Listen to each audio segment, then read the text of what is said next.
بەڕێزان، ئێستا کە لە بەردەمی تاقیکردنەوەیەکی گەورەیین، من داواکارم لە تاک بە تاکی دایکان، لە تاک بە تاکی خوشکان، لە برایان، لە باوکان، لە هەر هەموو کەسێک کە ئەم جارە بە گوروتینێکی زیاترەوە بەرەو سندوقەکانی دەنگدان بڕۆین.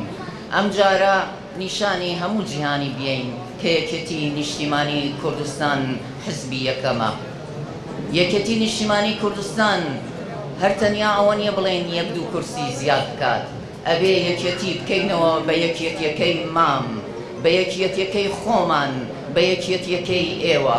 ئەوەش بەوە دێتە دی کە هەر هەمومان لەو ڕۆژە بچینە ڕیزەکانی دەنگانەوە. یەکجار ڕیز ببەستین باشترە لەوەی کە بۆ ماوەی 4 ساڵ لە ڕیزا بین.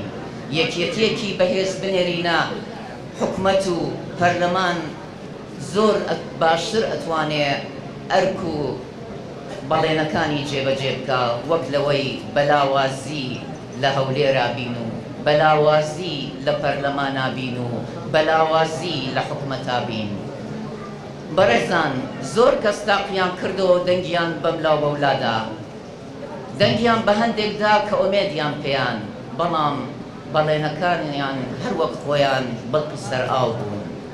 ئێستا تەنیا و تەنیا یەکێتیە، هەر هەمومان ئەزانین لە ناخی دڵمانە، تەنانەت پارتیش، ئەندامانی پارتیش ئەوە ئەزانن، گۆڕانیش ئەوە ئەزانێ، هەموو حزبەکانی تر ئەزانن کە تەنیا حزبێک کە بەتەن خاک و گەل و ئەم نیشتیمانەوە بێت یەکێتی نیشتیمانی کوردستانە.